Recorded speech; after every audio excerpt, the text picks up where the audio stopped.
भाषा का ये लोग इस्तेमाल करते हैं। राजनीति में मतभेद होंगे और वो स्वाभाविक है, और भारत जैसे लोकतंत्र में जहां पे इतनी विविधताएं हैं, जहां पे इतने राजनीतिक दल हैं, हर किसी का अपना पक्ष होगा, हर किसी का अपना मत होगा, पर अगर मतभेद की परिभाषा शब्दों की मर्यादा को गिराना है तो ये कतई भारत जैसे लोकतंत्र के लिए उचित नहीं है, और मैं कतई इसको स्वीकार नहीं करता हूं। मैंने हमेशा कहा है कि राजनीति में भाषा की मर्यादा का पालन करना होगा, और भारतीय भाषाओं की खूबसूरती है भैया, इतना बढ़िया शब्दकोश है भारत की हर भाषाओं के पास कि आप बड़े से बड़े विवादित विषय को बड़े से तीखा वार आप मर्यादित शब्दों में कर सकते हैं। पर इस तरीके से गाली गलौज करना, वो भी देश के प्रधानमंत्री के लिए, ये कतई कोई स्वीकार नहीं कर सकता। भाई मेरे प्रधानमंत्री हैं वो, हमारे देश के प्रधानमंत्री हैं वो। अगर आपको उनके किसी विषय को लेकर ऐतराज भी है तो आप अपने पक्ष को रखिए ना, पर मर्यादित होकर उस पक्ष को रखिए।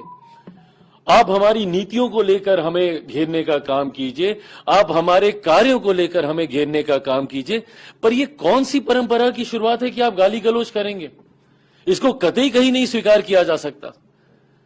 और कांग्रेस जैसी पार्टी, जो कि देश की सबसे पुरानी पार्टियों में से एक है, कांग्रेस जैसी पार्टियों के रहते हुए इस तरीके की भाषा का इस्तेमाल किया जा रहा है।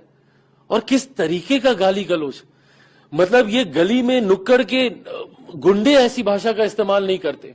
और ये वही चलन है, ये वही परंपरा है राष्ट्रीय जनता दल जैसी पार्टियों की, जिसकी वजह से 90 के दशक से बिहार जो हमारा बदनाम हुआ है, आज तक हम लोग अपने उस खोए हुए गौरव स्वाभिमान की हम लोग लड़ाई लड़ रहे हैं। राष्ट्रीय जनता दल जैसी पार्टियों ने जिस तरीके से 90 के दशक से बिहार को बदनाम करने का काम किया, यही बोलचाल की वजह से, इसी तरीके की कार्यशैली की वजह से।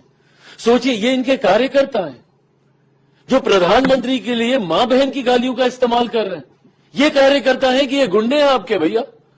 और ये वही लोग हैं जिन्होंने 90 के दशक में किस तरीके से अपराध, हत्या, लूटमार, डकैती, बलात्कार जैसी घटनाओं को चरम सीमा पर ये लोग लेकर गए थे।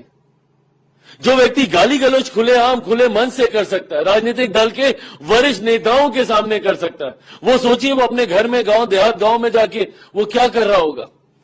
किस तरीके की राजनीति राष्ट्रीय जनता दल और कांग्रेस जैसी पार्टियां करना चाह रहे हैं। और जब चुनाव आता है, इस तरीके से भाषा की मर्यादा को ये लोग गिराने का काम करते हैं।